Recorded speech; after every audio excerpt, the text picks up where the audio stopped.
कि बस्ता टूटी झोपड़ी हो जात ना पहनना।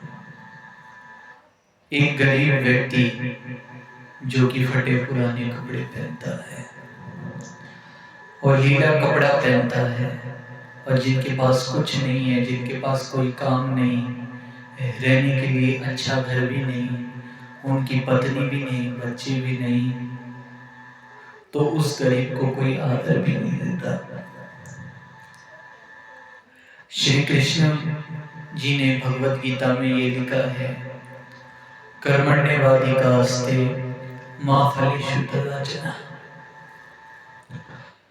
कर्म करते जाओ, तुमको भगवान अपने आप फल देगा। श्री कृष्ण महाराज जी ने भी अच्छे कर्म किए और वृंदावन के सभी लोगों को जोड़ा अपने भक्ति के श्रृंगार रसों से। और बांसुरी की जब ध्वनि बजाते हैं तो ऐसी मधुर आवाज आती है जैसे कि कोई भगवान ने पुकार लगाई है। श्री कृष्ण जी के नाम में कितनी शक्ति है, कितना स्मरण है। उन्होंने समाज को जोड़ने का काम किया। जो परमात्मा जो होते हैं ना, जो संत महात्मा होते हैं, वो टूटे हुए लोगों को भी गुरु से जोड़ देते हैं। प्यार से बोलो सही। हम टूटे हुए लोगों को जोड़े ना। जब राम ने भी रावण को मारा, रावण के अंदर बहुत अहंकार था। तो कलयुग के समय में रावण तो कई लोग मारे गए रावण में। तो गुरु नानक साहब महाराज जी ने ये प्रोग्राम बदल दिया है कि अब हमें किसी को मारना नहीं है, अब हमें उन्हें शब्द की दात दे करके हमें उनको जीवन दान देना है। कौड़ा बोलना जाने पूर्ण भगवान है। गुरु नानक साहब महाराज जी ने कभी किसी को बुरा नहीं बोला।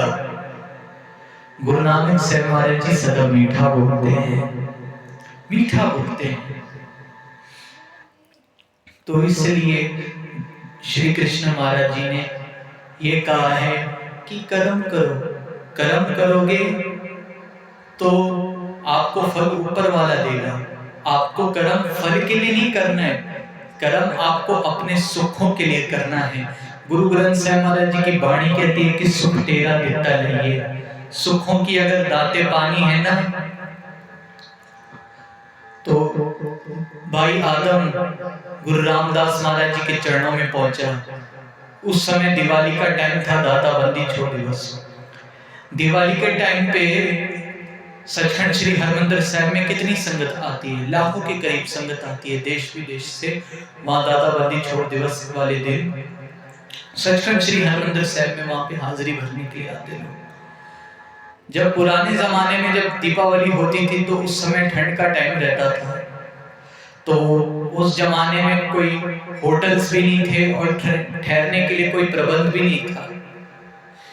तो फिर भाई आदम जब गुरु रामदास महाराज जी के चरणों में जाकर के पहुंचा था कि संगत को ठंड लग रही है, रहने के लिए कोई रिहाइश भी नहीं, तो ठंड में रहते रहते अपनी गुरु की वाणी का भी पाठ कर रहे हैं। श्री जब कोई ना कोई जपजी साहब का पाठ कर रहे हैं, कोई ना कोई वाहिगुरु सिमरन कर रहा है, कोई ना सुखमणि साहब का पाठ कर रहा है, कोई ना कोई गुरु के शब्दों का कीर्तन कर रहा है। जो गुरुओं ने गुरु का मंत्र दिया है उसका जाप अगर रोज तू करेगा ना, तेरे घर में भी सुख आ जाएंगे, तो आपके परमात्मा के भी सुख अपने अंदर प्रवेश कर जाएंगे। तो नाम जप के तो आप देखो, तो भाई आदम ने गुरु रामदास महाराज जी के चरणों में जाकर के ये बोला कि संगत को ठंड लग रही है, हमें संगत की हमें सेवा करनी है दिन रात। भाई आदम जाकर के संगत के लिए लकड़ियां ले आए, जगह जगह पे लंबू लगाए, और जब लंबू लगाए, जब आग का संगत लोग निकाला आनंद मांडिया ने, तो संगत लोग अपनी ठंडी को दूर करते हुए भी आग का निगदा आनंद मानते हुए गुरु की वाणी का पाठ कर रही है। जो गुरु ने आपको मंत्र दिया है उसका जाप करो, हर रोज जाप करो।